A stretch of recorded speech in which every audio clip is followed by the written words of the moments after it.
नाथं नमामि रामं रघुवंशनाथम् अतुलितबलधामं हेमशैलाभदेहं दनुजवनकृशानुं ज्ञानिनामग्रगण्यम् सकलगुणनिधानं वानराणामधीशं रघुपतिप्रियभक्तं वातजातं नमामि रघुप्रियभक्तं वातजातं नमामि।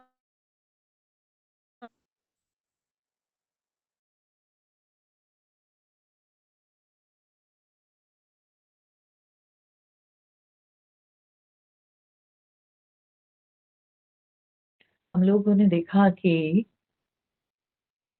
शूर्पणखा नाक कान कटी तो आके रावण के दरबार में पहुंची और आकर के खूब जो है रावण के ऊपर चिल्लाई चीखी और उसको बड़ी तिरस्कार करने लगी कि तुम्हारे होते हुए तुम्हारी बहन की ये दशा। तो फिर उसने कहा भी कि खर दूषण त्रिशिरा को राम जी ने मारा है और उनके पास एक बड़ी सुंदरी स्त्री है। तो यह सब बातों को सुनकर के अब रावण जो है उस दिन के सभा को तो समाप्त करके बड़ी चिंता कुल हो करके वो जो है वह रात्रि में सोने के लिए गया। पर रात को रावण को नींद नहीं आ रही थी। तो नींद नहीं पड़ी क्यों? जैसे मैंने पिछली बार भी बताया था, उसका एक कारण यह हो सकता है कि खर दूषण त्रिशिरा को मारने वाला कोई, ठीक है, इतने बलवान राक्षस इनको कोई मार डाला है, मतलब वो कोई साधारण हो ही नहीं सकता है। और दूसरी बात यह भी है कि जो राम जी की पत्नी स्त्री के वर्णन को उसने शूर्पणखा के मुख से सुना। और याद रखिए कि एक स्त्री जब कोई स्त्री के गुणगान कर रही है तो निश्चित रूप से वो स्त्री में कुछ गुण होगा ही, ठीक है। क्योंकि बहुत कम देखने को मिलता है कि कोई स्त्री दूसरे स्त्री के गुणगान करे, ठीक है। अगर एक स्त्री दूसरी स्त्री का गुणगान कर रही है मतलब दूसरी स्त्री में वैसे कुछ गुण होंगे सचमुच में, तभी ये स्त्री जो है उसका गुणगान कर रही है, ठीक है। क्योंकि साधारणतया स्त्री एक स्त्री के गुण, एक स्त्री के रूप शोभा सौंदर्य से जो है दूसरी स्त्री हमेशा जलती है, ईर्ष्या होती है। परंतु जब शूर्पणखा इतने गुणवान आई मीन राम जी के पत्नी के गुणगान करने लगी तो रावण के मन में आने लगा कि इसका मतलब उसके पास कोई बहुत सुंदर स्त्री होगी ही, तभी शूर्पणखा इतने गुणगान कर रही है। तो असुर लोग तो ऐसे ही बड़े कामुक होते हैं, तो इसलिए हो सकता है कि सीता जी के बारे में सोच सोच करके रावण को नींद नहीं आ रही थी, ठीक है। फिर जब सवेरे हुआ और वो वैसे ही रात भर पड़े पड़े विचार कर रहा था मन ही मन। क्या विचार कर रहा था? जो कि गोस्वामी जी वर्णन करते हैं 22 नंबर दोहा के बाद। सुर नर सुर नाग खग माही मोरे अनुचर कह को नाही खर दूषण मोहि सम बलवंता तिन्हि कुमारई बिनु भगवंता सुर रंजन भंजन मही भारा जो भगवंत लीन अवतारा, तो मैं जाई बैरु हटि करऊं, प्रभु सर प्राण तजे भव तरऊं, होई भजनु न तामस देहा, मन क्रम वचन मंत्र दृढ़ एहा, जो नर रूप भूप सुत को, हरि हऊ नारी जीतिरन दो, चला अकेल जान चढ़ी दावा, बस मारी सिंधु तट जावा, इहाँ राम जसि जुगति बनाई, सुनहु उमा सो कथा सुहाई, लक्ष्मण गए बनहि जबा, लेन मूल फल कंद, जनक सुदासन बोले, बिहसी कृपा सुख वृंद। तो रावण मन ही मन विचार करता है, सुर नर असुर नाग खग माही, बोले कि देवता, मनुष्य, असुर, नाग, पक्षी, इन सब में मोरे अनुचर कह को नाही। बोले कि मेरे अनुचर के समान, मेरे सेवक के समान, मेरे सेवक के बराबरी करने वाला कोई नहीं है। ठीक है, ना मनुष्य में ऐसा कोई है, ना असुरों में ऐसा कोई है, ना देवताओं में ऐसा कोई है, ना पक्षियों में कोई है, पशुओं में कोई है, मेरे सेवक के बराबरी करने वाला ऐसा कोई नहीं है। ठीक है, तो खरदूषण मोहि समबलवंता, और खरदूषण मन मेरा सेवक कहने का अर्थ क्या है, उसके भाई थे, उसके भाई थे तो भाई उसकी सेवा में ही रहते थे, है ना, उसकी बात को मानते थे, तो इसीलिए कहता है कि खरदूषण मोहि समबलवंता, खरदूषण जो है वो तो मेरे समान बलवान थे, हाँ? कोई कम बलवान नहीं थे मुझसे। ठीक है, वे मेरे समान बलवान, तीनों को मारे ही बिनु भगवंता, बोलते हैं उन्हें तो भगवान के सिवा और कोई नहीं मार सकता। ठीक है, खरदूषण इतने बलवान थे, वो मेरे समान बलवान, तो उनको भगवान के अलावा और कोई नहीं मार सकता है। ठीक है, कोई मनुष्य, कोई पशु, कोई पक्षी, कोई असुर, कोई देवता, कोई नहीं मार सकते हैं उसको, तो केवल भगवान ही मार सकता है। सुर रंजन भंजन मही भारा, जौ भगवंत लीन अवतारा।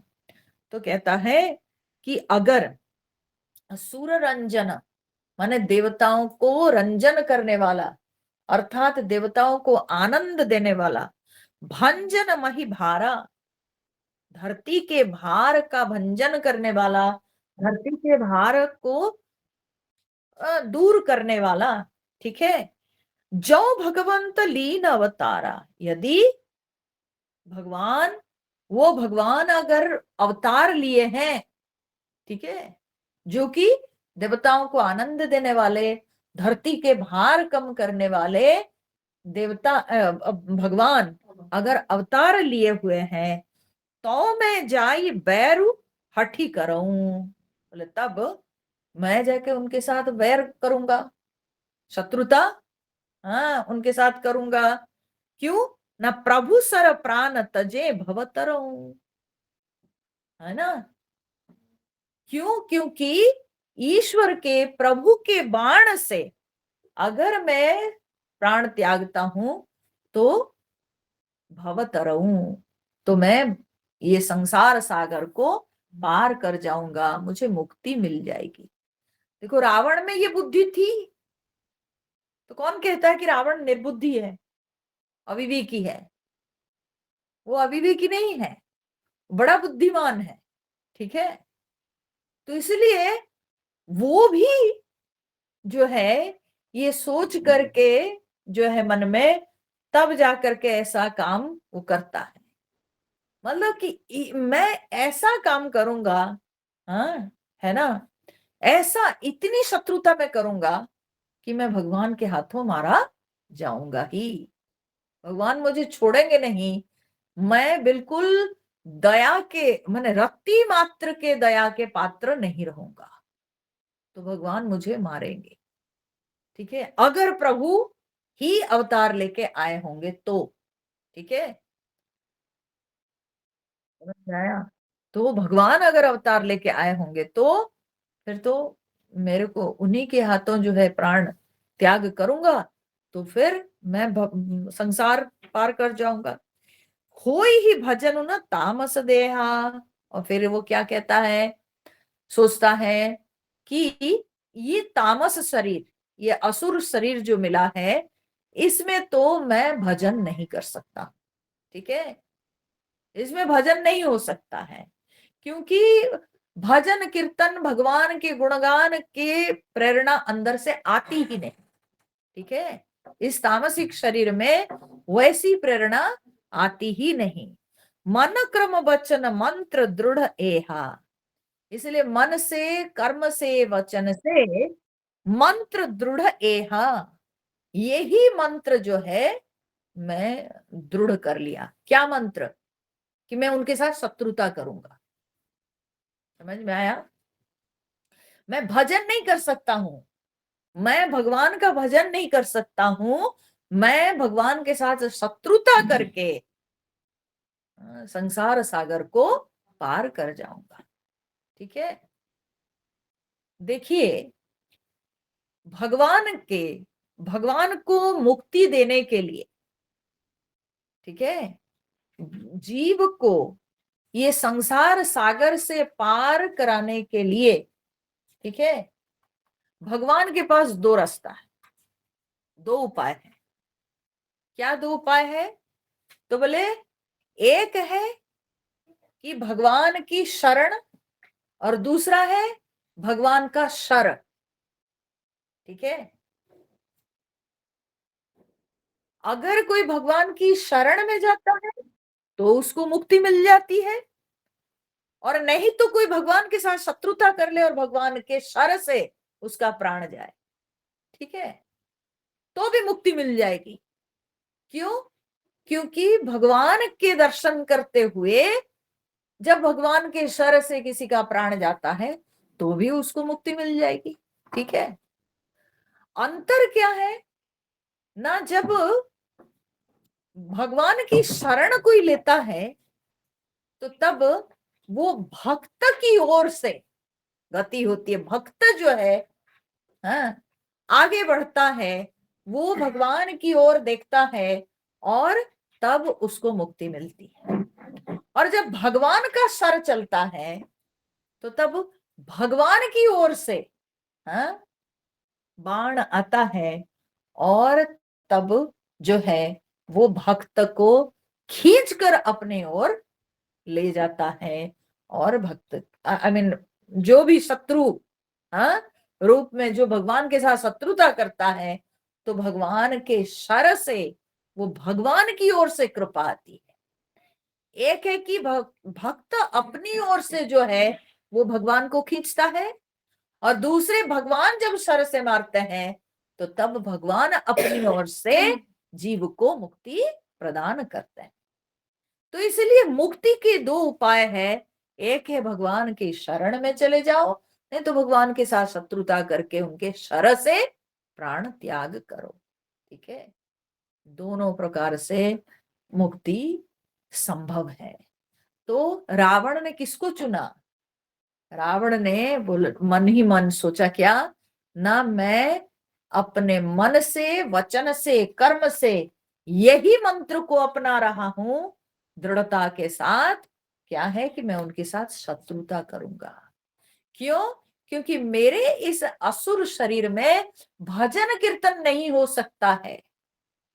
मैं प्रभु का गुणगान भजन कीर्तन नहीं कर सकता हूं, वो भाव मुझ में नहीं है, वो निष्ठा मुझ में नहीं है। तो इसलिए मैं उनके साथ शत्रुता करके अपनी मुक्ति प्राप्त करूंगा। ठीक है, ये सोच करके जो है, होई ही भजन उन तामस देहा मन क्रम वचन मंत्र दृढ़ एहा, जौ नर रूप भूप सुत को, हरियो नारी जीतिर न दो।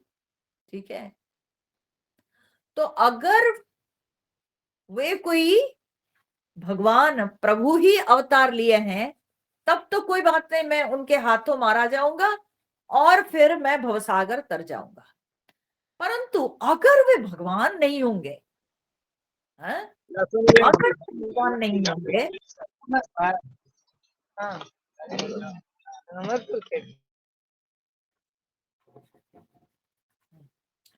तो अगर वे भगवान नहीं होंगे, कोई मनुष्य होंगे तो, हाँ? अगर वे कोई मनुष्य होंगे तो अब कहता है जौ नर रूप भूप सुत को। 2 बार लगले अरे बाप रे, अमरेश आवाज जी, क्या क्या भेजे आवाज। आपका बार बार क्यों स्पीकर ऑन कर देते हैं आप? हाँ, तो कहते हैं अगर कोई मनुष्य राजकुमार रूप में आया है, क्योंकि शूर्पणखा बोला है, ठीक है, वे दो जो है राजकुमार है, हाँ, दशरथ जी का बेटा है ना, उसने कहा है आकर के, तो बोले अगर कोई मनुष्य राजकुमार होगा, तब तो कोई बात ही नहीं है, मुझे मनुष्य से क्या डरना, तब तो मैं उसकी सुंदरी स्त्री को उठा लाऊंगा, ठीक है, और अपने भोग करूंगा, और उसको मारना कौन सी बड़ी बात है, हाँ? एक मनुष्य राजकुमार को मारना मेरे लिए कोई बड़ी बात नहीं है, और उसको मारकर उसकी सुंदरी पत्नी को मैं ले आकर के भोग करूंगा। ठीक है, तो इस प्रकार विचार करके हरि हो नारी जीति रन दो, बोले कि मैं उसको रण में जीत कर उसकी पत्नी को हरण करके ले आऊंगा। चला अकेल जान चढ़ी तहवा। अब ये विचार करके मन में रावण क्या किया ना, अकेले ही जान चढ़ी तहवा, जान मतलब यान, रथ पर चढ़कर तहवा वहीं गया। कहा गया ना, बस मारीच सिंधु तट जहवा, जहां पर मारीच रह रहा था। ठीक है, सिंधु तट जहवा, सिंधु तट पर जहां पर मारीच रहता था, माने सिंधु तट माने सिंधु का उस तट पर, इस तट नहीं। ठीक है, जब से आपको याद होगी विश्वामित्र जी के यज्ञ रक्षा के लिए भगवान राम जी गए थे, उस समय ये मारीच जो है आया हुआ था यज्ञ में बाधा डालने, और उस समय भगवान जो उसको बिना फली के बाण मारे थे, भगवान को उसको मारने की इच्छा थी नहीं, जानबूझ करके भगवान क्या किया, उसको फेंकवा दिए थे बिना फली के बाण से। तब वो जाके कितने योजन दूर फेंका गया, और वो यहीं पर रह रहा था। ये जगह कौन सा है ना, गोकर्ण क्षेत्र है। ठीक है, सिंधु के उस तट पर गोकर्ण क्षेत्र, ये महाभारत में ये वर्णन आया है वन पर्व में। तो वहां पर ये कहा गया है कि ये मारीच जो है गोकर्ण क्षेत्र में रह रहा था। राम जी के डर से वो गोकर्ण क्षेत्र में वहीं पर वो जो है रह रहा था। तो अब रावण जो है मन में इस तरह से विचार करके वो क्या किया, अकेले ही रथ पर, खुद रथ चलाकर वो जो है वहीं पर आ पहुंचा जहां मारीच रह रहा था।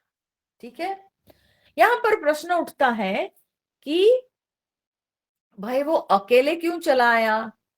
हाँ, वो अकेले क्यों चला आया?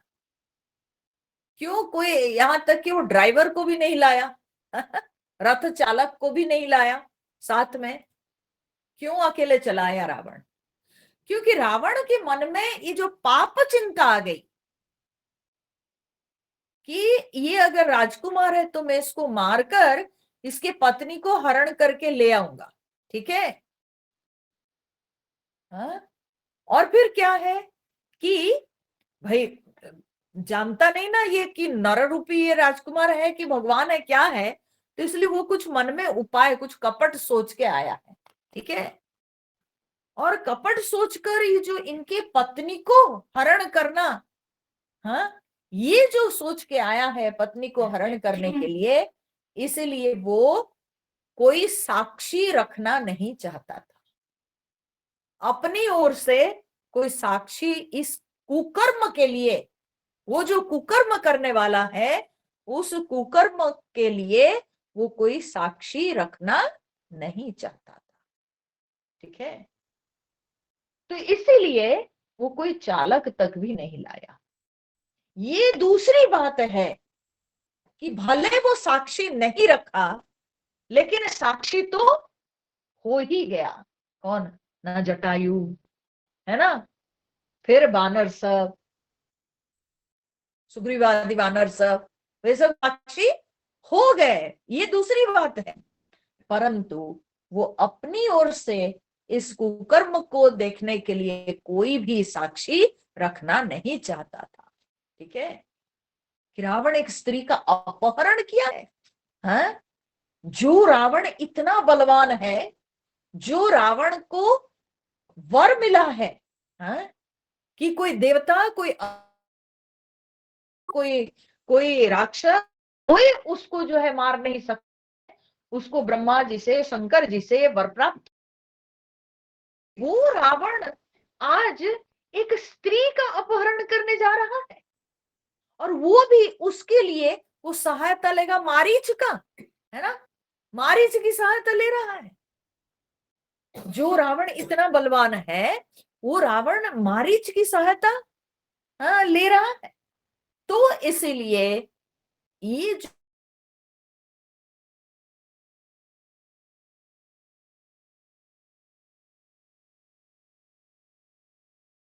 साथ में न लेकर वो अकेले ही चल दिया। ठीक है, स्वयं ही रथ चलाकर जाके पहुंचा जहां मारीच था। यह राम जैसे जुगती बनाई। अब ये तो उस तरफ रावण तरफ की बात हो गई। अब गोस्वामी तुलसीदास जी इस तरफ आ गए। किस तरफ? ना, पंचवटी में, जहां पर राम जी निवास कर रहे हैं। तो यहां माने इस तरफ राम जैसी जुगती बनाई। राम जी जो है एक युक्ति बनाई। राम जी जो है एक युक्ति माने एक उपाय, हाँ? अपने कार्य को बिना बाधा विघ्न के संपादन करने के लिए भगवान जो है एक उपाय रचे। ठीक है, तो क्या था? ना, सुनहु उमा सो कथा सुहाई। शंकर जी कहते हैं उमा, उस कथा को तुम सुनो, मैं बता रहा हूं। ठीक है, ध्यान से सुनो। क्या भगवान ऐसे उपाय, हाँ, रचे। लक्ष्मण गए बन ही जब, लेन मूल फल कंद। जनक सुतासन बोले, बिहसी कृपा सुख वृंद। बोले उधर रावण जो है मारीच के पास गया है, उस समय इधर भगवान राम जी एक उपाय कर रहे हैं। क्या किए हैं ना? जब लक्ष्मण वन में गए हैं, क्यों वन में गए हैं? लेन मूल फल कंद, फल मूल कंद संग्रह करने के लिए लक्ष्मण जी वन में गए। ठीक है, उस समय जनक सुतासन बोले, बिहसी कृपा सुख वृंद। भगवान हंसते हुए, हाँ, सीता जी को बुलाकर एक बात बोले। हाँ, क्या बोले? सीता जी को बुलाकर तो कहते हैं, सुनो प्रिया, व्रत रुचिर सुशीला। हे प्रिया, हे प्रियतमे, व्रत रुचिर सुशीला। सुंदर रुचिर व्रत, रुचिर व्रत मतलब सुंदर पातिव्रत धर्म। ठीक है, सुंदर पातिव्रत धर्म को पालन करने वाली हे सुशीले, हे प्रियतमे, मैं कछु करबी ललित नर लीला। मैं कुछ बढ़िया सुंदर नर लीला करना चाहता हूं। ठीक है, मनुष्य लीला माने मनुष्य शरीर में रहकर मैं कुछ लीला करना चाहता हूं, और उसमें तुमको मेरी सहायता करनी होगी, है ना। भाई, पत्नी वही है जो पति के हर कर्म में सहायता करती है, उसके यज्ञ कर्म में, उसके धर्म कार्य में जो है स्त्री वो सहायता करती है। ठीक है, तो ये जो भगवान भी अभी पृथ्वी के भार कम करने वाले हैं, उसके लिए भगवान जो हाँ लीला करेंगे, वो तो यज्ञ ही हुआ ना। तो उसमें सीता जी पत्नी है तो सहायता करेगी ही, है ना। तो इसलिए ये जो संसार के भार कम करने वाला यज्ञ में सीता जी पत्नी होने के नाते सहायता तो करना चाहिए। तो इसीलिए भगवान सीता जी को पास बुला करके बोले, हे प्रियतमे, मैं कुछ ऐसी नरलीला करना चाहता हूं, तुम पावक महु करहु निवासा। तो क्या करना है तुमको? बोले कि तुम पावक महु माने अग्नि में करहु निवासा, तुम अग्नि में निवास कर लो। ठीक है, तुम अग्नि में जाकर निवास करो। जौ लगी करो निशाचर नासा। हाँ, कब तक निवास करोगी? जब तक मैं इन निशाचरों को खत्म ना कर डालूं।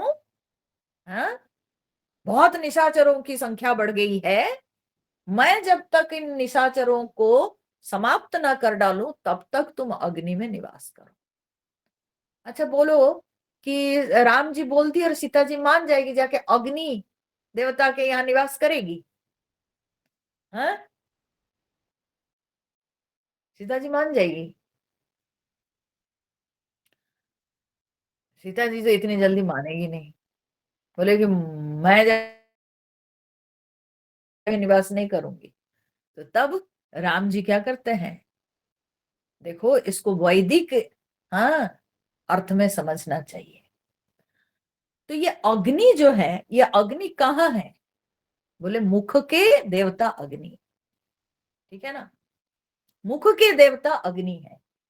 तो भगवान जब बोलते हैं कि तुम अग्नि में निवास करो, तो सीता जी भगवान में ही निवास करेगी।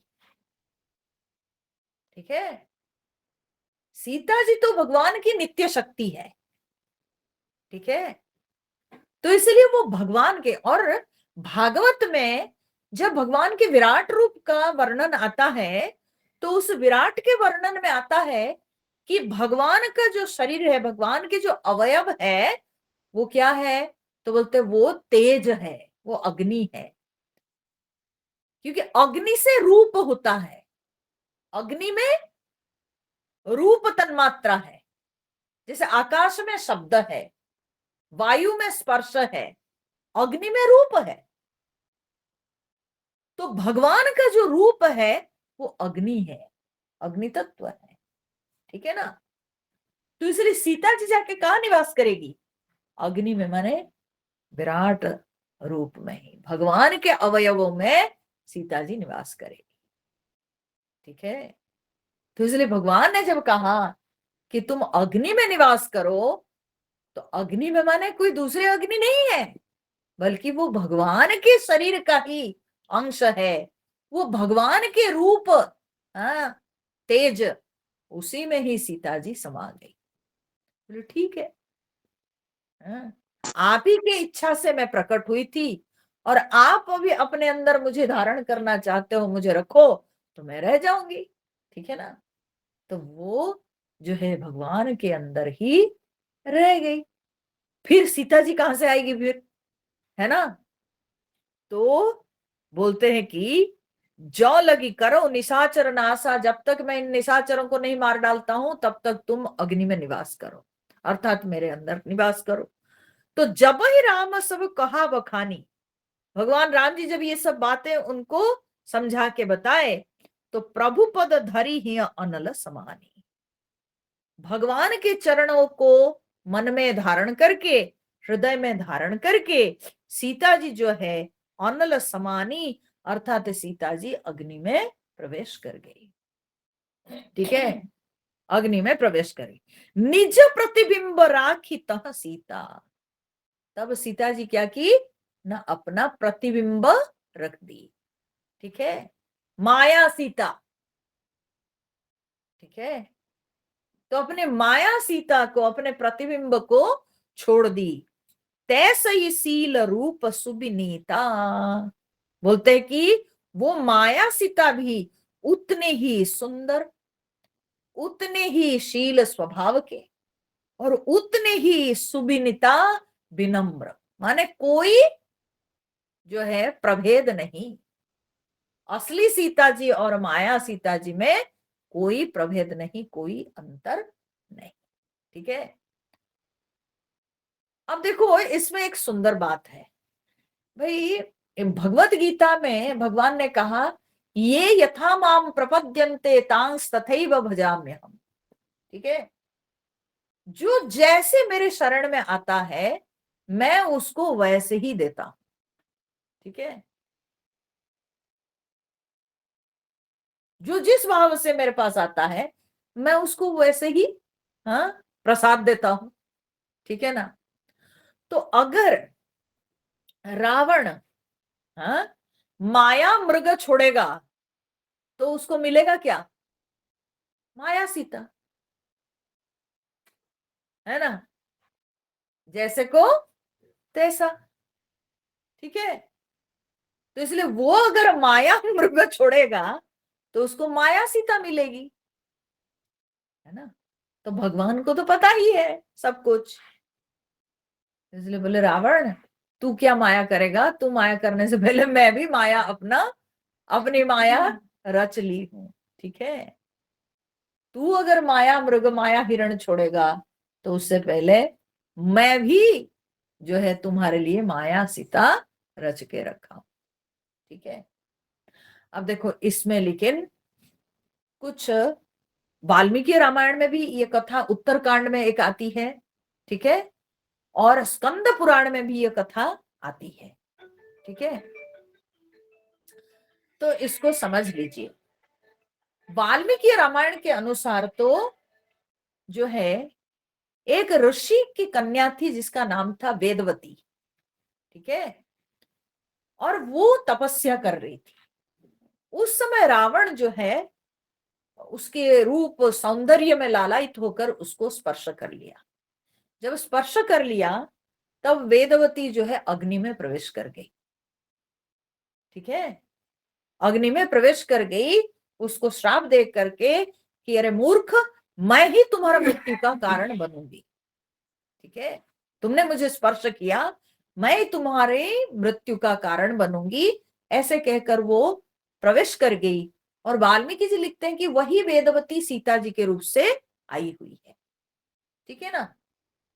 परंतु स्कंद पुराण में कथा जो आती है वो यह है कि वो वेदवती को जब वो स्पर्श करता है रावण, तब वेदवती अनल में प्रवेश कर जाती है, अग्नि में प्रवेश कर जाती है। जब अग्नि में प्रवेश करती है तो अग्निदेव उसको ले जाते हैं और लेकर के क्या करते हैं, अपनी पत्नी स्वाहा के पास उसको रखते हैं, स्वाहा के देखभाल में, देखरेख में उसको रखता है। ठीक है।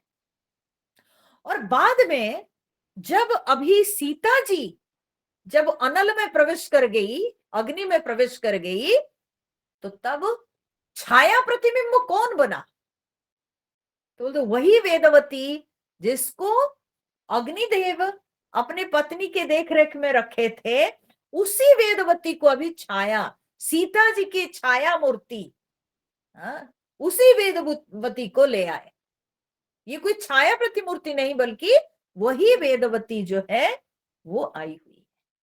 ठीक है। और फिर बाद में रावण वध के बाद जब सीता जी की अग्नि परीक्षा होती है तो तब ये वेदवती पुनः अनल में प्रवेश कर जाती है। और अनल से जो निकलती है जो सीता, वो असली सीता जो कि अग्नि भगवान के पास थी उस समय तक, तो तब अग्नि भगवान वो सीता को राम जी को लौटा देते हैं। समझ में आई? तो ये वही वेदवती जो कि यहाँ जो गोस्वामी जी लिखते हैं कि निज प्रतिबिंब राखित सीता, सीता जी अपना प्रतिबिंब रखी। बोलते कि ये वही वेदवती जो कि सीता जी के समान, प्रतिबिंब माने क्या होता है? बिंब के समान प्रतिबिंब। ठीक है। पूरी तरह से वो वेदवती वो एकदम सीता जी के समान दिखाई पड़ती थी। और वैसे ही विनम्र, वैसे ही शील संपन्न ओके जो है वो रहे। ठीक है, इस प्रकार से सीता जी जो है अग्नि में प्रवेश कर गई और माया सीता दिखाई पड़ी। लक्ष्मण हूं यह मरमु न जाना, जो कछु चरित रचा भगवाना। और मजे की बात क्या है, लक्ष्मण जी जो कि भगवान के इतने प्रिय सेवक हैं, उनको ये बात पता न चली। अगर पता चलती तब उनमें सीरियसनेस नहीं रहता ना, है ना। रावण के साथ लड़ते वक्त सीता जी की रक्षा के लिए वो इतने कोशिश नहीं करते ना, है ना। तो इसलिए लक्ष्मण जी को भगवान तो जानबूझ के लक्ष्मण जी को वन में भेज दिए थे, लक्ष्मण जी को कुछ भी पता ना चला है। बोले लक्ष्मण जी को पता ना चला और वाल्मीकि जी आदि ये सब जान गए। हाँ, बताइए जरा क्यों भाई, कारण क्या है ना। तो इसमें विद्वानों का मत है, बोलते हैं कि देखो लक्ष्मण जी जीव का प्रतिबिंब है, ठीक है, जीव का प्रतीक है। तो जीव को भगवान क्या किए ना, वन में भेज दिए, दूर भेज दिए, ठीक है ना, दूर भेज दिए। तो जीव जब भगवान से दूर हो जाता है ना, तो उसको फिर भगवान के सारे भगवान की लीला को समझना उसके लिए कठिन हो जाता है, वो नहीं समझ सकता है। ठीक है, ये ब्रह्मा आदि ये सब जो है ब्रह्मा जी, वाल्मीकि जी, ये सब कैसे समझ गए? बोले क्योंकि इनका मन भगवान में लीन, ठीक है। तो जिनका मन भगवान में लवलीन हो जाता है, जिनका मन भगवान के साथ एकाकार हो जाता है, वही भगवान की माया को, वही भगवान की लीला को समझ सकता है। ठीक है, तो जो संत महापुरुष होते हैं, वाल्मीकि जी जो है वे महापुरुष हैं, वाल्मीकि जी विद्वान है, वाल्मीकि जी भगवान के भक्त हैं, ब्रह्मा आदि वे भी भगवान के भक्त हैं। तो इसलिए उनका मन क्योंकि भगवान में लवलीन है, इसलिए भगवान की सारी लीला को वे समझ पाए। लक्ष्मण जी जीव है, भगवान से दूर हुए हैं, इसलिए लक्ष्मण जी को कुछ न पता चला ये जो सब हुआ। ठीक है, अच्छा, यह भी कहा गया है, कुछ विद्वानों का भी मत है कि जब भगवान ने सीता जी से कहा कि आप अग्नि में प्रवेश कर जाओ तब तक, जब तक मैं निशाचरों को नहीं मार लेता हूं, और सीता जी राजी हो गई। जब सीता जी राजी हो गई कि कुछ समय के लिए आप अग्नि में प्रवेश कर जाओ, तब भगवान को तो लगा ये तो बड़ी अच्छी बात हो गई, है ना। ये मान गई अग्नि में प्रवेश करने के लिए। तो तब तो भगवान को लगा कि जब कुछ दिन के लिए तुम राजी हो गई हमसे अलग होने के लिए, तब कुछ महीना ही क्यों नहीं। हाँ, तब इसलिए भगवान उनको अलग किए, तो 10 महीने तक रावण के पास भेज दिए। ठीक है, कि जब अलग होने के लिए राजी हो ही गई तब तो मेरा काम आसान हो जाएगा। तो इसलिए भगवान बोले चलो कुछ महीने के लिए रहो दूर फिर। हाँ, कुछ दिन के लिए क्यों, कुछ महीने के लिए भेज दिए भगवान। समझे, जब भगवान के विरह को सहन करने के लिए राजी हो गई सीता जी कुछ समय के लिए, तब भगवान बोले चलो तब तो मेरा काम आसान हो गया, हाँ कर दी ना, तब फिर तो इनको कुछ महीने के लिए भेजना पड़ेगा मुझे, तब अलग रहो, है ना, कुछ दिन हमारे विरह में रहो। तो ऐसे भी कुछ विद्वानों का मत है कि भगवान बस सीता जी की हाँ ही चाहते थे, और सीता जी हाँ जब भर दी तो भगवान का काम आसान हो गया। तो लक्ष्मण जी को यह मर्म कुछ समझ में आया नहीं। जो कछु चरित्र रचा भगवाना, जो भी भगवान ने ये चरित्र रचना किए वो लक्ष्मण जी बिल्कुल नहीं जाने। 10 मुख गयो जहां मारीचा, नाई माथ स्वार्थ रत नीचा। अब इधर क्या हुआ है ना, रावण जिसका नाम यहां देते 10 मुख, वो अपने 10 मुखों से भोगता है। ठीक है, 10 मुंह से वो जो है इंद्रिय के विषयों को भोगता है, 10 मुख। ठीक है, और राम जी के पिताश्री का नाम क्या है, दशरथ। दोनों में अंतर क्या है ना, रावण के 10 मुंह है भोगने के लिए, मुख है भोगने के लिए, द्वार है भोगने के लिए। ठीक है, विषयों को भोगने के लिए जो है 10 उसके मुख है, द्वार है। किंतु भगवान के पिताश्री का नाम है दशरथ। दशरथ माने क्या है, जो रथ के स्वामी है। ठीक है, रथ के जो स्वामी है। और 10 रथ अर्थात इन 10 इंद्रियों के वो स्वामी है, 10 इंद्रियों के ऊपर वे उनकी चालक बने या उनको नियंत्रण करने वाला हुए। बने ये 10 मुंह से भोग करने वाला है रावण। यही अंतर है रावण और दशरथ जी में, 10 मुख रावण और दशरथ रावण में यही अंतर। तो 10 मुख वहीं जाके पहुंचा जहां मारीच था। और कैसे वहां पहुंचा ना, नाई माथ स्वार्थ रत नीचा। बोले स्वार्थ में हमेशा रमने वाला, अपने स्वार्थ में रमने वाला, और नीच रावण वहां जाकर के नाई माथ, जाके सिर नीचे करके वहां जाके मारीच के सामने पहुंचा। ठीक है, जाके मैंने सिर नवाया, प्रणाम किया उसको मारीच। नवनि नीच के अति दुखदाई। हाँ, नवनि नीच के, नीच व्यक्ति का, नीच व्यक्ति मतलब क्या, जो मानसिक रूप से जो कुटिल है, जो कपटी है, जो बहुत ही निम्न प्रकार का विचार करने वाला, तो ऐसे नीच व्यक्ति का झुकना जो है अति दुखदाई। हाँ, बड़ा दुख देता है ये, क्योंकि जिसके मन में छल है, कपट है, हाँ, वो अगर माथा नीचे करता है तो जानो कि कुछ उसके मन में चल रहा है, वो फंसाने वाला है, तो इसलिए बड़ा दुखदाई होता है। तो कोई कपटी व्यक्ति सामने बहुत मीठा मीठा आके बोलता है अगर, उसमें जल्दी फंसना नहीं चाहिए। ठीक है, बड़ा विचार करके ऐसे व्यक्ति के साथ व्यवहार करना चाहिए, फंसना नहीं चाहिए। अगर खुश होकर के कि वो हमारा इतना जो है गुणगान कर रहा है, इतनी प्रशंसा कर रहा है, तो जरूर उसका मन सुधर गया होगा। मन कभी सुधरता नहीं, कोई अपना स्वभाव नहीं छोड़ता है। जो कपटी है सो कपटी रहता है। ठीक है, तो इसलिए यहां गोस्वामी जी कहते हैं नीच व्यक्ति का झुकना ये बहुत दुखदाई होता है।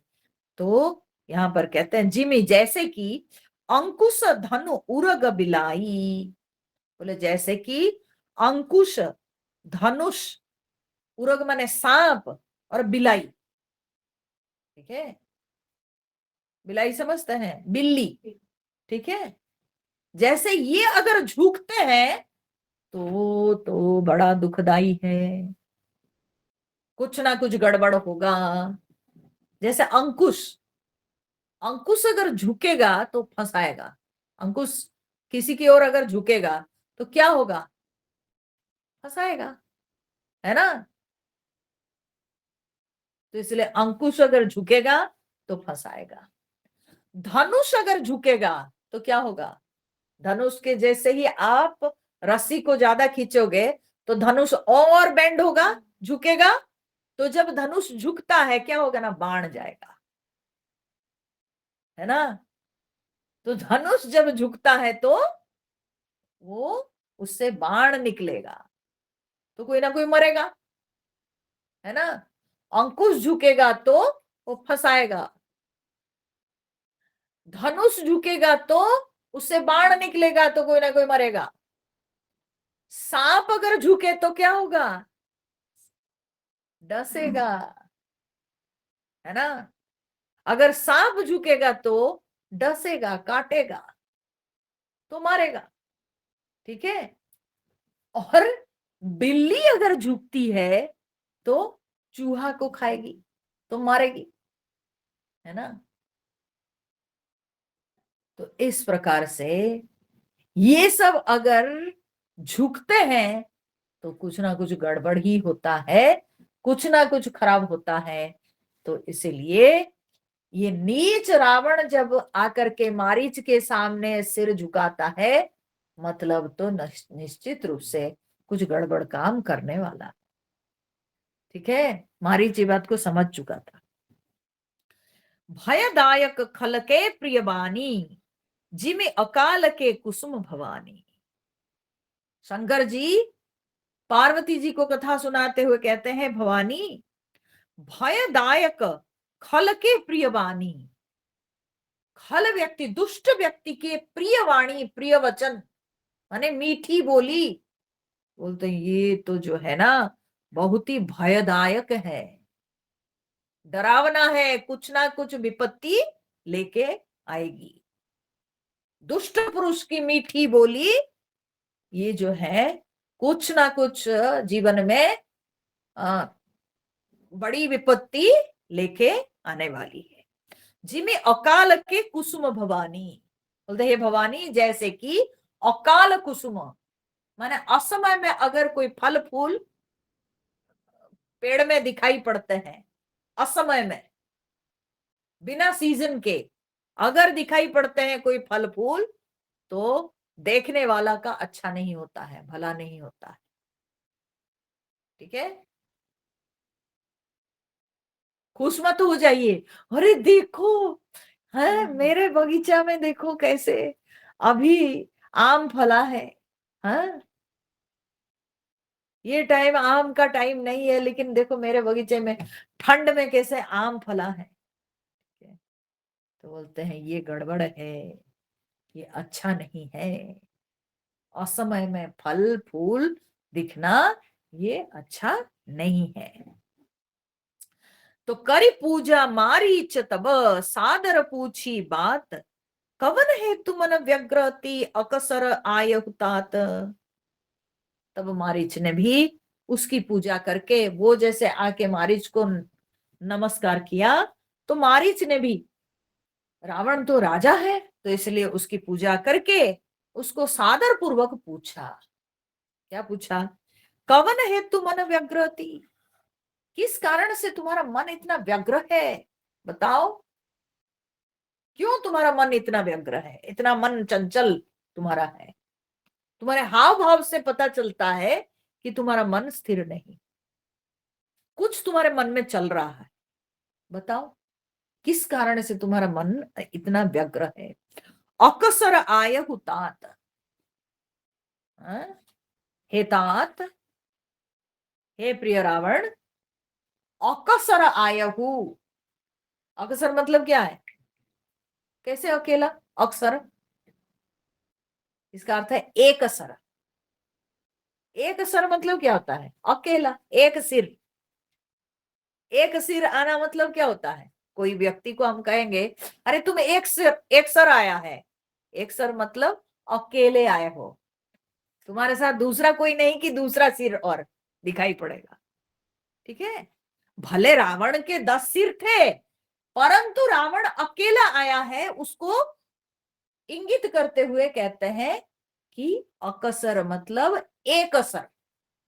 एक असर का अपभ्रंश होके उन्होंने लिखा, गोस्वामी जी ने लिखा अकसर। समझे?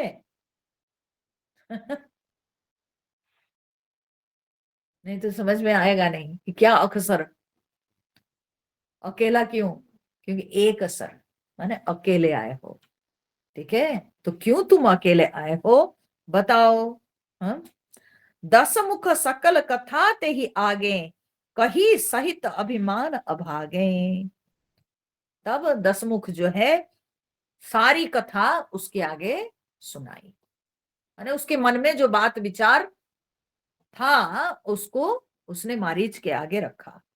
कही सहित अभिमान अभागे, अभिमान के साथ वो कह रहा था, मतलब आया जब था तब तो दिखावा किया, नाटक किया, सिर नीचा करके प्रणाम करके आया, परंतु अब जब बोलने लगा तो फिर उसका अभिमान प्रकट हो गया, बड़े अभिमान के साथ बोलने लगा। अभागे, वो अभागा अभिमान के साथ बोल रहा था। क्यों अभागा उसको गोस्वामी जी कहते हैं? क्योंकि जो राम जी का विरोध करता है, जो राम जी के साथ शत्रुता करता है, जो भगवान के साथ दुश्मनी रखता है, वो अभागा नहीं तो क्या है? हाँ? जो भगवान थोड़ा सा प्रेम में इतने खुश हो जाते हैं कि भक्त को अभय पद दे देते हैं, उस भगवान के साथ शत्रुता रखने की क्या जरूरत है? तो जो भगवान के साथ शत्रुता करता है, जो भगवान के चरण कमलों में मन नहीं लगाता है, तो ऐसे व्यक्ति को अभागा कहा गया। हो कपट मृग तुम छलकारी, तब रावण जो है मारीच को कहता है, बोलता है कि हो कपट मृग, तुम जो है कपट मृग बन जाओ, माया मृग बन जाओ, माया के हिरण बन जाओ, तुम छलकारी, ठीक है, तुम छल करने वाला, तुम माया के मृग बन जाओ। जही विधि हरि आनौ नृप नारी, ठीक है, जिस विधि से मैं उस राजकुमार की नारी, उस राजकुमार की पत्नी को मैं हरण कर लाऊंगा, तो इसलिए तुम जो है माया के मृग बन जाओ, ठीक है। तेहि पुनि कहा सुनहु दस सीसा, ये बात सुन करके तब मारीच समझाया रावण को, बोले सुनो 10 मुख, तुम सुनो, ते नर रूप चराचर ईसा, बोलते हुए मनुष्य रूप में वो चर अचर सभी के ईश्वर ही आए हुए हैं, ठीक है। तुम जिसको साधारण मनुष्य राजकुमार समझते हो, वो कोई साधारण मनुष्य राजकुमार नहीं, वे चर अचर समस्त प्राणियों के ईश्वर ही मनुष्य रूप में आए हैं। तासु तात बयरु नहीं कीजे, हे प्रिय रावण, उनके साथ बैर नहीं करो, उनके साथ वैर करना नहीं चाहिए। मारे मरिय जियाए जीजे, इसलिए उनके साथ शत्रुता नहीं करनी चाहिए, क्योंकि वही रखते हैं तो सबकी रक्षा होती है, वे मारते हैं तो सबकी मृत्यु होती है, अर्थात सबके जन्म और मृत्यु उन्हीं के हाथ में है। समझे रावण? सबके जन्म और मृत्यु उन्हीं के हाथ में है, इसलिए उनके साथ शत्रुता नहीं करनी चाहिए। ये बात को समझ लो। सोचिए, रावण को जो है मारीच समझाए। पहला उपदेश, रावण को 19 बार उपदेश मिला है, 19 बार उपदेश मिला, सबको ही रावण को समझाए, लेकिन रावण माना नहीं, समझा नहीं, ठीक है। उसको शत्रुता ही पसंद थी राम जी के साथ, वो किसी की नहीं सुनी, और वो भगवान के साथ शत्रुता ही वही उसके मन में थी, और उसी भाव को धारण किया, ठीक है। तो मारीच उसको समझाए। मुनि मख राख न गयो कुमारा, बोलते हैं कि ऋषियों के यज्ञ की रक्षा के लिए ये राजकुमार गए थे, और बिनु फर सर रघुपति मोहि मारा, अपनी बात बताते हैं मारीच, बोले मैं खुद भुक्तभोगी हूं, इसमें कितनी शक्ति है ये मुझको पता है। तो बिनु फर सर, बिना फली के सर से, बाण से उसने मुझे मारा, ठीक है। सत योजन आयो क्षण माही, एक क्षण में मैं 100 योजन दूर फेंका गया। तीन सन बैरु किए भल नाही, इसलिए उनके साथ वैर भाव रखना ये भला नहीं होगा। तुम्हारे साथ ये अच्छा नहीं होगा, तुम्हारे लिए अच्छा नहीं होगा, इसलिए तुम भगवान के साथ शत्रुता मत रखो। क्योंकि मुझे मालूम है कि वे क्या हैं, उनमें कितनी शक्ति है, ये सब कुछ मारीच को पता है, ये सब कुछ मारीच को पता है। तो भई मम कीट भृंग की नाई, जहां तह मैं देखूं दो भाई। ठीक है, तो बोलता है कि मेरी स्थिति तो अब भृंग कीट के समान हो गई है। ठीक है, भृंग कीट क्या होता है? बोले भृंग कीट जो है कीड़ा होता है, जो आप कभी देखे होंगे कि मट्टी के घर बना करके, जो मट्टी के छोटे छोटे जो है घर जैसे बना करके उसके अंदर एक कीड़ा रहता है। ठीक है, वो उसके अंदर रहता है। और इधर से क्या होता है ना, बिरनी कभी कभी क्या होता है उसी ये में घुसती है, घुसने की चेष्टा करती है। और वो कीड़ा बेचारा जो है, ये बिरनी को दिख दिख करके इतने ये डरता रहता है ये कीड़ा उसके अंदर, उसको भृंग कीट बोलते हैं। ठीक है, और डरते डरते उस बिरनी को देख देख करके उस बिरनी को सोचते सोचते सोचते सोचते एक दिन उसको बिरनी रूप ही प्राप्त हो जाता। समझे? भृंग कीट उसको देख देख करके भय के कारण उसको विचार कर करके अंत में क्या हो जाता है, वो भृंग कीट को वही रूप प्राप्त हो जाता है। ठीक है, तो अभी मारीच क्या कहता है, बोलता है कि मेरी स्थिति उस भृंग कीट के समान है। हाँ? तो बोले राग रत्न राग रत्न रमणी रथाधिकम,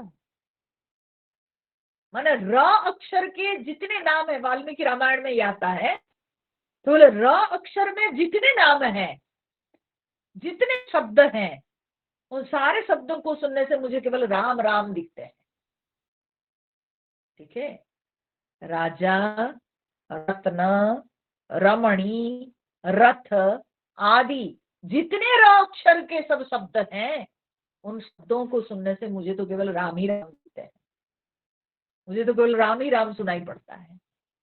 मैंने मेरी स्थिति ऐसी हो गई है, मैं उस राम से इतना डर के यहाँ रहता हूं कि मुझे र अक्षर के कोई भी शब्द सुनाई पड़ता है तो मैं चौंक जाता हूं कि कहीं वो राम तो नहीं आ गया। ठीक है, तो मैं इतना डरता हूं, जब तुम समझ लो रावण, मैं तुमको सचेत कर रहा हूं, वो कोई साधारण राजकुमार नहीं है, इसलिए तुम सचेत हो जाओ। ठीक है, तो जौ नर तात तदपि अति सूरा, तिन ही विरोधी न आई ही पूरा।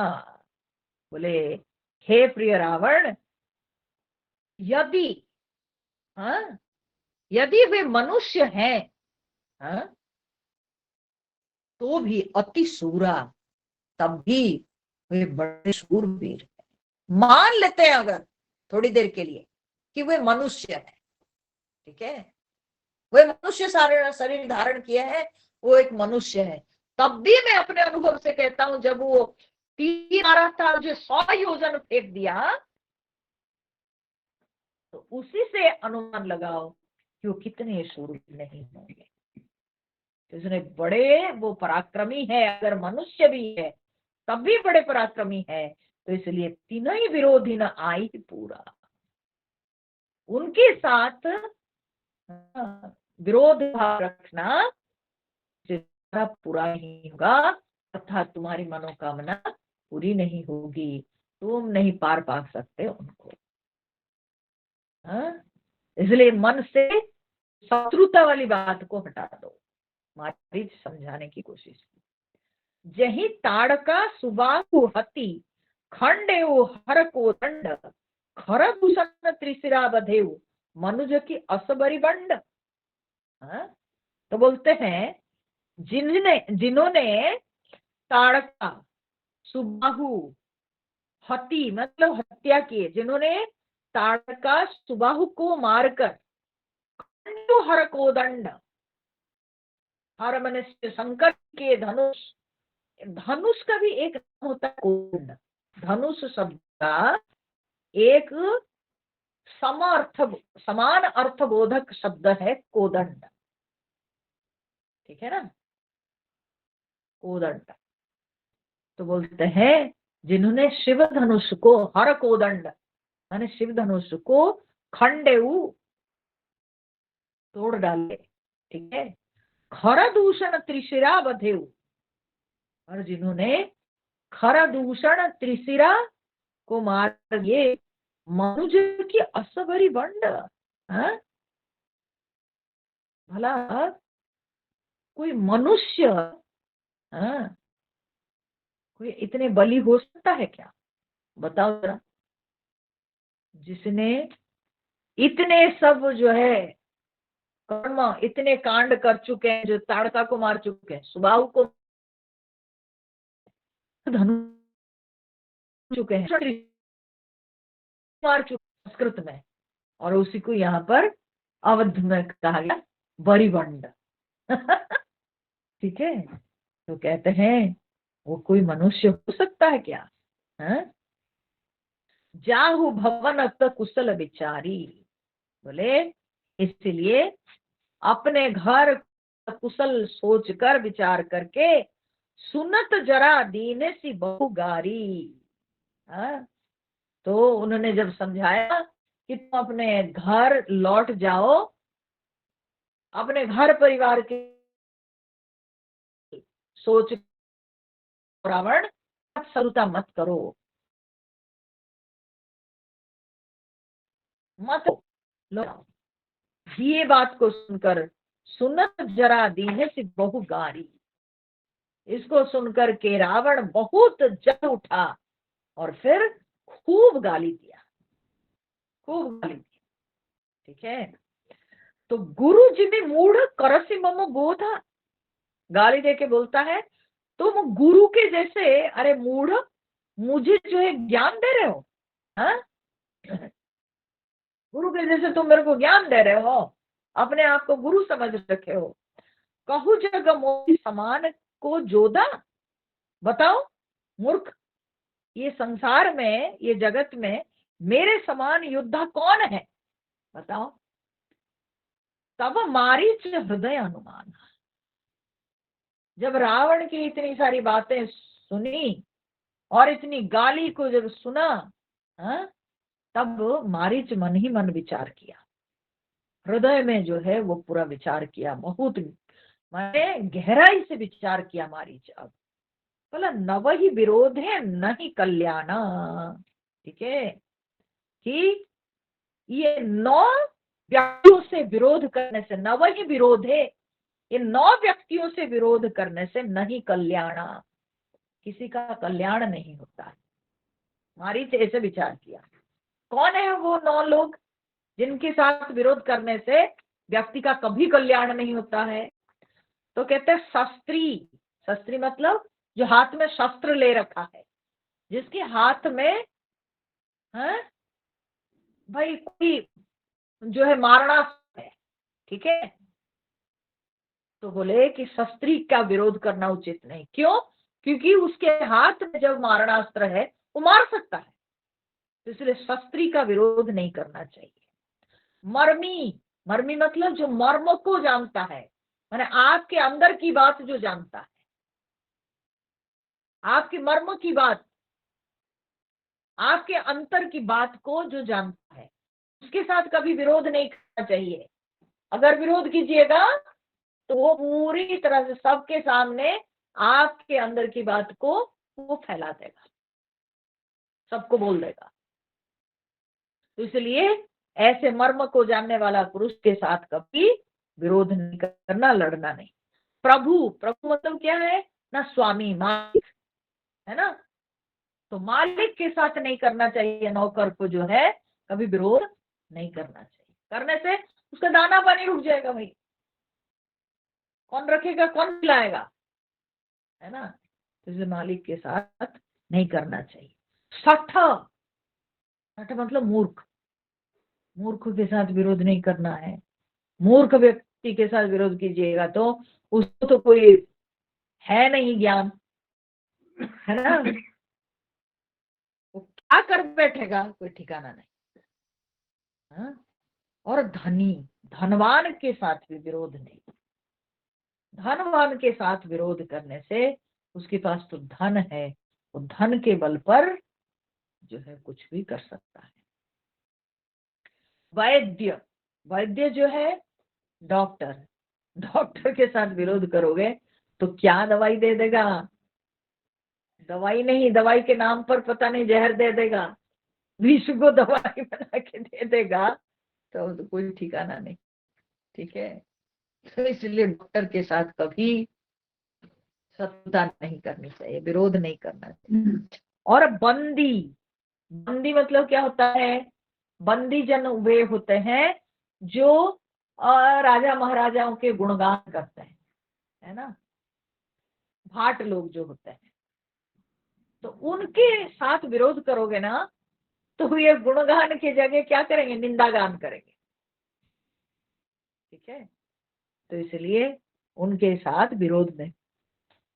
और फिर कवि, कवि जो है, जो कविता लिखने वाले कवि, यहाँ पर बोले जो कविता लिखते हैं, अगर उनके साथ विरोध करेंगे तो वे आपके समय बुरा लिख देंगे, इसलिए कवि के साथ विरोध नहीं करना चाहिए। और भानस गुनी है, भानस, भानस मतलब क्या होता है, भानस मतलब होता है न रसोई, रसोई में जो गुणी, माने जो अच्छा रसोईया है, रसोई जो जानकार है, जो रसोई में काम करता है, उसके साथ विरोध नहीं करना चाहिए। विरोध करोगे तो क्या क्या के साथ क्या मिला के खिला देगा, तो मरेंगे, है ना। अभी कुछ दिन पहले न्यूज था कि नहीं, क्या न्यूज था, एक लड़की जो कि रसोई करती थी, है ना, अब उसकी जो वो खाना जो पकाती थी, तो ये लोग एक दो बार जो है कॉम्प्लेन किए कि तुम आजकल अच्छा खाना नहीं बनाती हो। उसको इतना गुस्सा आ गया, वो पिसाब अपना मिला करके खाना बनाने लगी। सत्य घटना है, टीवी पर आया था, न्यूज चैनल में आया था। वो फिर घर में सब लोगों का पेट खराब होने लगा, फिर डॉक्टर के पास गए, और डॉक्टर के पास जब गए तो डॉक्टर ने कहा कि आप लोगों के लिवर में इन्फेक्शन पूरा हो गया है सबका। तो तब डाउट होने लगा, ये पति पत्नी दोनों नौकरी करने वाले, तब इनको लगा कि घर में सबके लिवर कैसे खराब, कहाँ से हो रहा है, हाँ? एक साथ सबके लिवर कैसे। तब वो क्या की, ना छुपा के अपने मोबाइल के कैमरा ऑन करके रखती रसोई घर में चुपचाप, और उसके बाद वो जैसे जाती है ऑफिस वैसे गई, और उसमें रिकॉर्डिंग आ गया कि वो लड़की अपने पेशाब लेके आती है और उसी से खाना जो है वो बनाती है। ठीक है, समझ में आई, कोई झूठ बात थोड़ी है, ये एकदम सच्ची घटना है। तो इसीलिए रसोईया के साथ विरोध नहीं करना है, वो क्या मिला के बना देगी, गुस्से में आकर के, ताव में आकर के, कोई ठिकाना नहीं। ठीक है, जो खाना बना के खिलाता है उससे बहुत बहुत ये रहना चाहिए। ठीक है, तो यहाँ पर मारीच ये विचार कर लगा कि ये 9 प्रकार के लोगों के साथ विरोध नहीं करना चाहिए। तो रावण जो है भाई, उसके पास अस्त्र शस्त्र तो है ही, और जो है मूर्ख है। ठीक है, मूर्ख है, तो ऐसे राजा के साथ शत्रुता करना उचित नहीं। तो ये सोचकर फिर मारीच विचार किया मन में, उभय भांति देखा निज मरण, तब ताकि रघुनायक शरण। उसने देखा कि भाई दोनों ओर से मैं मारा जाऊंगा। ठीक है, मैं अगर रावण के साथ शत्रुता करता हूं, रावण के हाथों मारा जाऊंगा। राम जी से शत्रुता करता हूं, रावण की बात मानकर मैं राम जी से शत्रुता करूंगा तो राम जी के हाथों मारा जाऊंगा। और अगर मैं राम जी के पक्ष लेता हूं, रावण की बात को नहीं मानता हूं, तो रावण के हाथों मारा जाऊंगा। तो मैं दो प्रकार से मेरी मृत्यु तो अब फिक्स हो गई। मारीच को लगा कि अब तो मेरी मृत्यु तो फिक्स हो गई। ठीक है, तो फिर तब ताकिसी रघुनायक शरणा, तब उसने जो है राम जी की शरण ताकी, राम जी की शरण ली। क्यों? कि भाई रावण के हाथों मारे जाने से अच्छा है कि हम राम जी के हाथों मारे जाए। राम जी के हाथों हाथ मरेंगे तो मेरी मुक्ति हो जाएगी, मेरा कल्याण होगा। जब मेरी मृत्यु सुनिश्चित है तो मैं रावण के हाथ क्यों मरूंगा? क्यों ना मैं राम के हाथ मरूं? राम के हाथ मरूंगा तो मेरी मुक्ति हो जाएगी। उत्तर दे तो मोही बधव अभागे, अगर मैं उत्तर दूंगा, माने क्या, ना कहूंगा, मैं जवाब दूंगा, मैं ना कहूंगा कि नहीं रावण मैं तुम्हारी बात नहीं मान सकता हूं, मोही बधव अभागे, ये अभागा रावण ये मुझे मारेगा।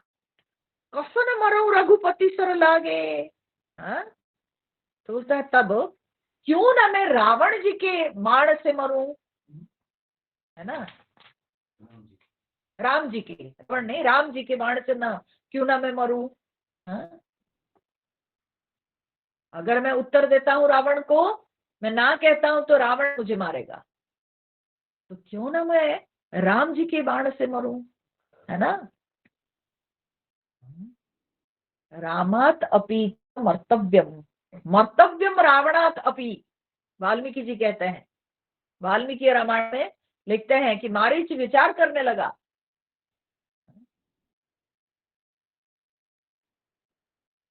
कि राम के हाथ भी मैं मरूंगा और रावण के हाथ भी मैं मरूंगा, मेरी मृत्यु अब सुनिश्चित है, तो फिर क्यों ना मैं राम जी के हाथ मरूं, है ना। तो असजिय जानी रसानन संगा, चला राम पद प्रेम अभुंगा। ऐसे अपने हृदय में विचार करके वो दशरथ रावण के साथ चला राम पद प्रेम अभंगा। और जब वो निकला रावण के साथ, मैंने रावण की बात को मानकर रावण के साथ चल पड़ा कि ठीक है अब मैं तुम्हारे अनुसार ही माया मृग बनूंगा, ऐसे जब मन में ठान कर निकला तो बोलते हैं कि प्रेम अभंगा, अखंड प्रेम, राम जी के प्रति उसके हृदय में अखंड प्रेम था। तो मारीच मन में भगवान को बहुत स्मरण करके भगवान के प्रति उसके मन में अखंड प्रेम भावना थी, और ऐसी प्रेम भावना को धारण करके उसने भगवान के हाथों मरा है। ठीक है, इसीलिए मारीच को सद्गति प्राप्त हुई। मन अति हर्ष जनावन ते ही, आज देखी हूं परम सने। उसके मन में बड़ा आनंद, लेकिन वो ये बात रावण को नहीं दिखा रहा है, अपने मन के आनंद को रावण के सामने प्रकट नहीं कर रहा है। और क्या आनंद, किस कारण से ना, आज देखी हूं परम स्नेही, मैं परम स्नेही मेरे प्रभु को आज मैं देखूंगा। हाँ? आज मैं अपने परम प्रिय प्रभु को दर्शन करूंगा, ये भाव लेकर के मारीच जो है चल पड़ा। निज परम प्रीतम देख लोचन, सुफल करी सुख पाई हूं। निज परम प्रीतम, अपने परम प्रियतम, देख लोचन, उनको आंखों से देख कर सुफल करी सुख पाई हूं, मैं अपने नेत्रों को हाँ सुफल कर दूंगा, नेत्रों की जो सृष्टि है वो सफल हो जाएगा। ठीक है, और सुख पाई हूं, बहुत सुख आज मैं प्राप्त करूंगा। श्री सहित अनुज समेत कृपा निकेत पद मन लाए हूं।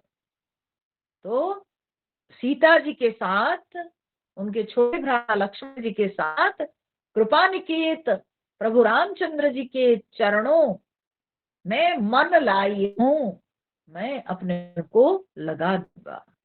निर्वाण दायक क्रोध जात भगति अवश्य बस करी। बोले जो भगवान के क्रोध भी निर्वाण दायक है, मुक्तिदायक है। भगवान के क्रोध तो मुक्तिदायक ही है ना। भगवान क्रोध करेंगे, किसी को मारेंगे, तो भगवान के हाथों जो मरेगा उसको तो मुक्ति मिल जाएगी।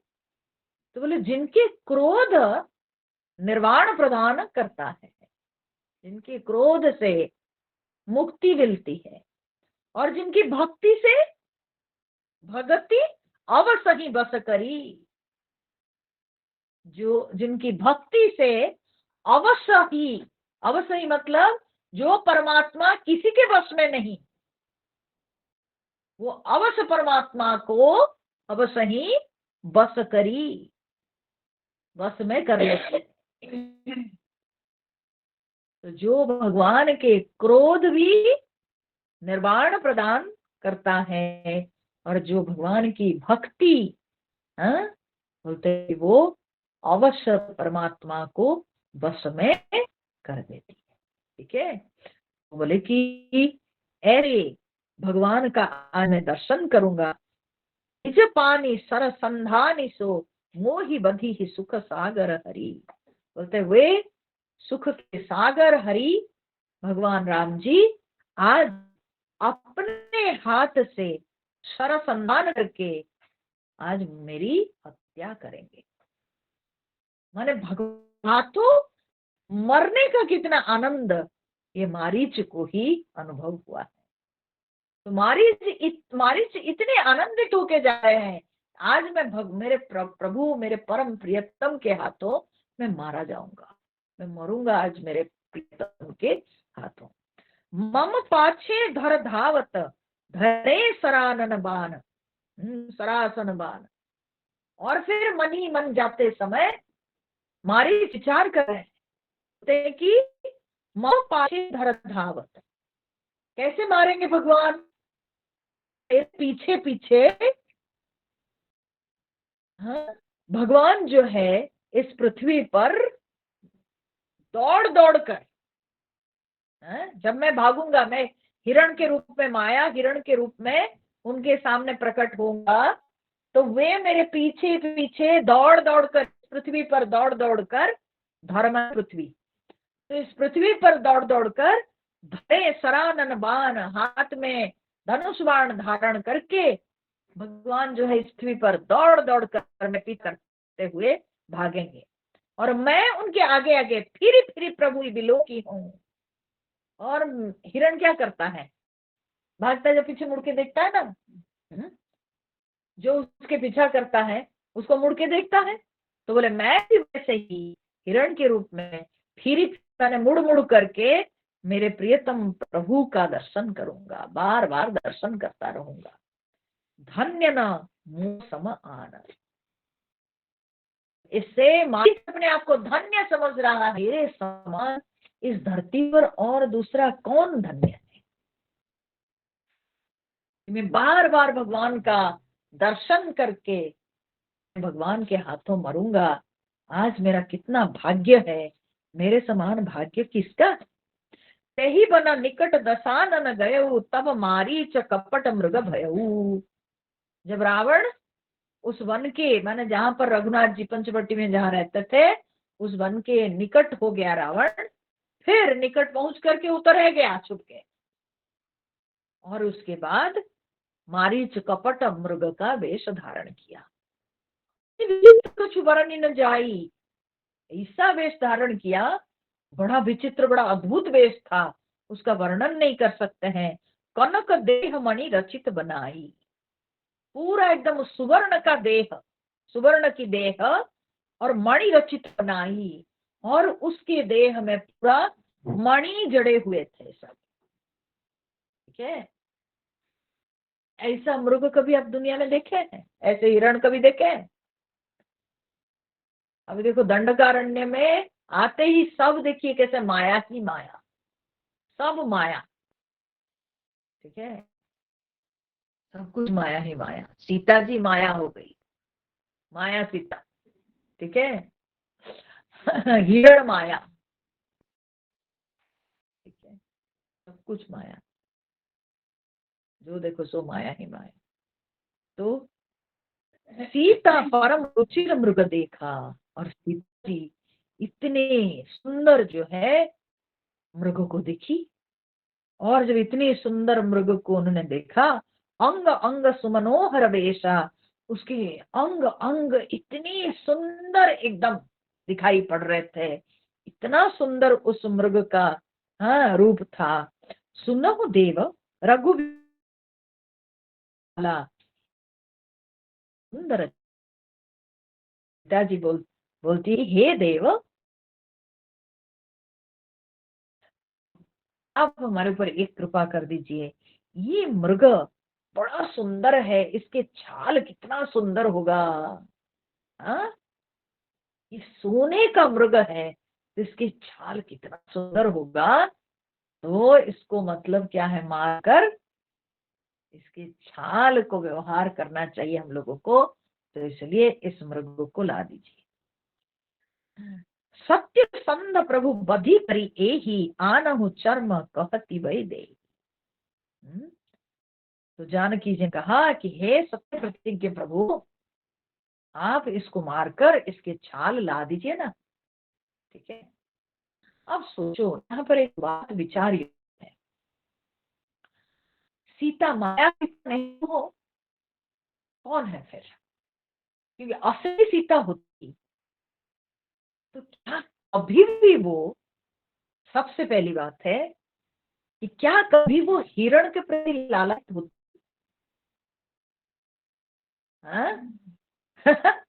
असली सीता के अंदर ऐसे जो है सुवर्ण मृग के प्रति आकर्षण होता? वो तो वनवासी है, वो तो वन में जो पति जैसे रहेंगे वैसे रहेगी, उनको स्वर्ण मृग के प्रति क्यों आकर्षण होगा? बोलो बोलो जरा। अगर असली सीता होती तो क्या स्वर्ण मृग के प्रति उनको आकर्षण होता? कभी नहीं। और फिर अगर असली सीता होती, क्या कभी हम से बोलती कि कीजिए और करके मेरे जो है ये क्या बोलते हैं, इतने कष्ट में डालना नहीं चाहती, और उनके अंदर ये इच्छा ही नहीं होती, ये आकर्षण ही नहीं होता। ठीक है, तो क्योंकि वो असली सीता नहीं थी इसलिए उनके अंदर ये इच्छा प्रकट हुई। हाँ, तो तब रघुपति जानत सब कारण, उठे हरसि सुर काज समार। भगवान तो जानते ही थे, है ना, भगवान तो जानते ही थे। फिर भी भगवान को लग रहा था कि मैं तो अपनी सीता को जो है प्रोटेक्टेड रख दिया हूं, लेकिन जो अग्नि भगवान जो वेदवती को भी भेजे हैं उसको भी तो प्रोटेक्टेड रखना मेरा धर्म है ना, है ना। लेकिन जब उसके मुख से भी बात निकल गई कि आप ला दीजिए ना, तो भगवान को तो लगा मैं तो हो गया, मुझे अनुमति मिल गई, है ना, मुझे तो अनुमति मिल गई, माया सीता से अनुमति मिल गई, इसलिए उठे हर्षी। इसी कारण से भगवान हर्षी में खुश होकर के उठे कि जो कार्य के लिए मैं अवतार लिया हूं, अब मेरे को वो कार्य पूरा करने के लिए अनुमति मिल गई। ठीक है, अब अच्छा हुआ, बढ़िया हुआ। इसलिए खुश होकर के सुर का जो संवारन के कार्य को संवारने के लिए भगवान बड़े खुश होकर के, आनंदित होकर के जो है निकले। मृग बिलू की कटि परिकर बांधा। उस हिरण को देखकर भगवान अपने कमर में जो है फेंटा बांध लिया और करतल चाप रुचिर सर साधा, हाथ में धनुष धारण करके उसमें जो है सुंदर धनुष हाथ में धारण करके भगवान बाण उसमें संधान किए। प्रभु लक्ष्मण ही कहा समुझाई, फिरत विपिन निशिचर बहु भाई। और लक्ष्मण जी को ये बोलकर भगवान निकले कि हे भाई, जब तक मैं लौटता नहीं हूं तब तक तुम यहीं रहना, और जंगल में बहुत राक्षस सब घूमते रहते हैं, तो इसीलिए तुम जो है ध्यान रखना। सीता केरी करेहु रखवारी, ये सीता की तुम रखवाली करना। लक्ष्मण जी को तो पता नहीं ना ये माया सीता है, तो इसलिए भगवान ऐसे शो किए कि जैसे भगवान बहुत एकदम चिंतित है सीता जी के लिए, तो इसलिए लक्ष्मण जी को बोल के गए तुम जो है सीता की रखवाली करना, बुद्धि विवेक बल समय चारी, अपने बुद्धि से और विवेक से समय और बल को विचार करके करना जो भी करोगे, ठीक है। तो प्रभु ही बिलो की चला मृग भाजी, और भगवान को देखते हुए वो मृग, वो हिरण जो है भाग चला ना, भगवान को देखकर वो भाग चला। धाये राम सरासन साजी, भगवान भी जो है धनुष बाण हाथ में लिए उसके पीछे भागे। निगम नेति शिव ध्यान न पावा, गोस्वामी जी कहते हैं यहाँ पर, बोलते हैं वेद जिसको नेति नेति कहकर वर्णन करता है, और शिव जी भी जिसको कहते हैं कि जिन्हें ध्यान में नहीं पा सकते हैं, आज वो भगवान एक मृग के पीछे खुद भागते चले जा रहे, ठीक है। भगवान आज जो है हिरण के पीछे भागते चले जा रहे हैं। काहू निकट पुनि दूरी पराई, कभी वो मृग जो है वो कभी निकट हो जावे, ठीक है, मतलब थोड़ा धीरे दौड़ता है तो भगवान निकट हो जाता है, तो कभी दूर ही पर आई, कभी दूर भाग के चला जाता है। कबहू का प्रगटे कबहू छपाई, वो तो असुर है, उन लोगों के पास माया है, तो कभी प्रकट हो जाता है तो कभी कहीं छिप जाता है। प्रगटत दुरत करत छल भूई, कभी प्रकट होता है कभी छिप जाता है, ऐसे बहुत छल उसने किया। यही विधि प्रभु ही गयो ले दूरी, ऐसे करते करते करते करते भगवान उसके पीछे भाग, ऐसे लक्ष्मण से वो दूर हो जाए, ठीक है, तो बहुत दूर ले गया। तब तक ही राम कसर मारा, अब जब भगवान को लग गया अरे ये कितना देर दूर तक मैं दौड़ के चला आया, तो तब भगवान उसको क्या किए, न मारे बाण। धरनी परे वो करी घोर पुकारा, तब वो धरती पर गिर गया, गिर के बड़ा जोर से चित्कार किया, ठीक है। वो माया मृग धरती पर गिर पड़ा इस बार, लेकिन भगवान असली बाण मारे, बिना फली वाला नहीं, असली बाण मारे, ठीक है। और मारे तो वो धरती पर गिर के खूब जोर से चित्कार किया, और क्या किया, लक्ष्मण कर प्रथम ले नामा, पाछे सुमिरे सी मन महु रामा। तो जो चित्कार किया वो जोर से हाँ लक्ष्मण कह के चित्कार किया, पहला नाम वो उसने लिया लक्ष्मण जी का। बाद में पाछे माने बाद में सुमिरे सी मन महु रामा, बाद में वो मन में राम जी के नाम का स्मरण किया। क्यों?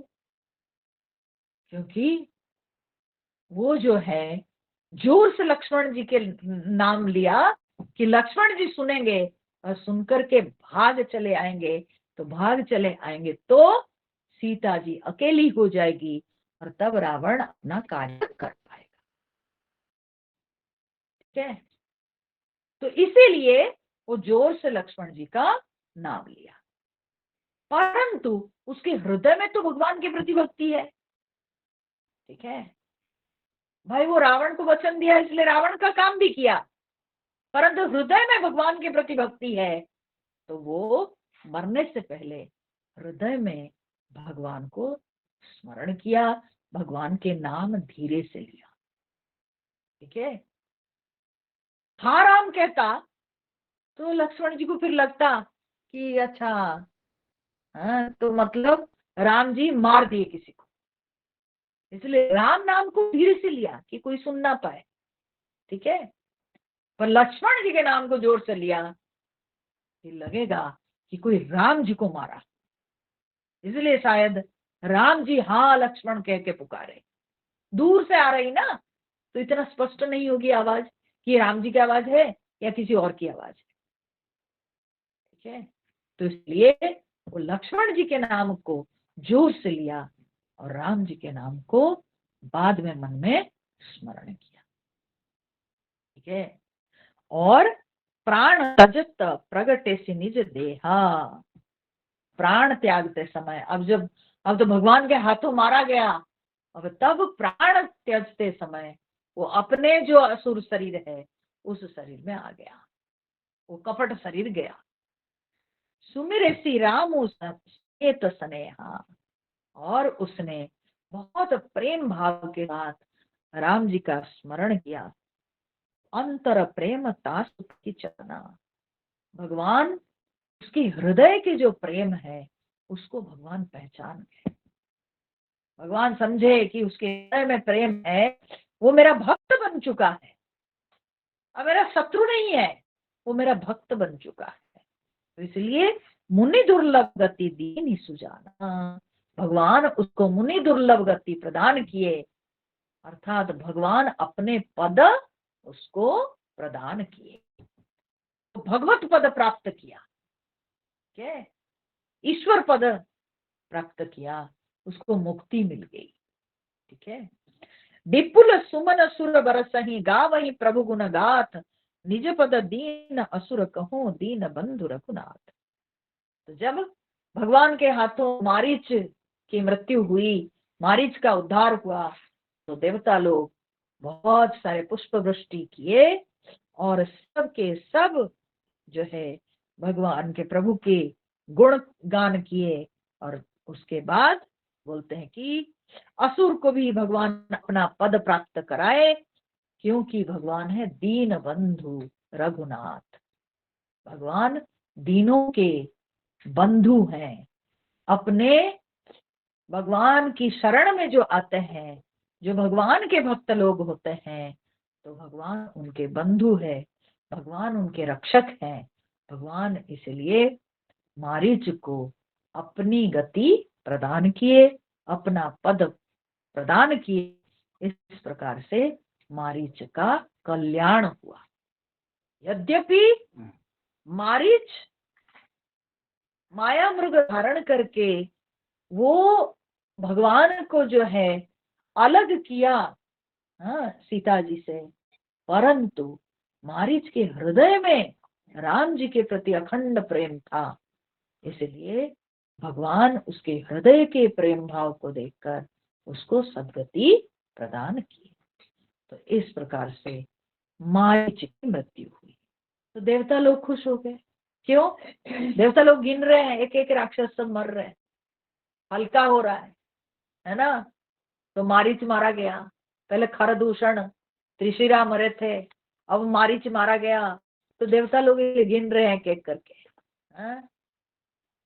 तो कब रावण का नंबर आएगा, है ना।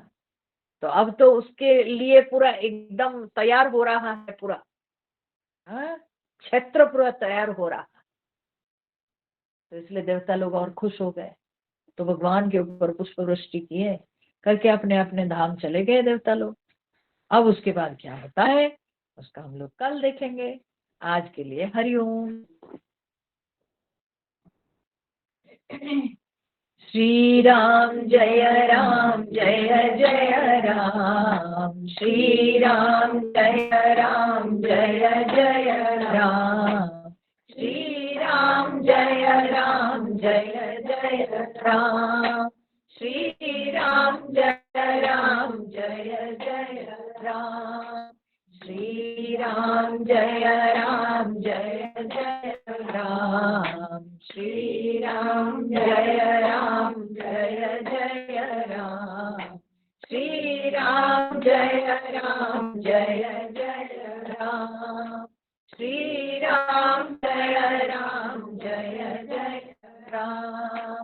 जय सीताराम जय हनुमान। बोलिए सियावर रामचंद्र भगवान की जय। पवन सुत हनुमान की जय। उमापति महादेव की जय। बोलो भाई सब संतन की जय। ओम पूर्णमद पूर्णमिदं पूर्णात् पूर्णमुदच्यते पूर्णस्य पूर्णमादाय पूर्णमेवावशिष्यते। ओम शांति शांति शांति। हरि ओम। श्री गुरुभ्यो नमः। हरि ओम।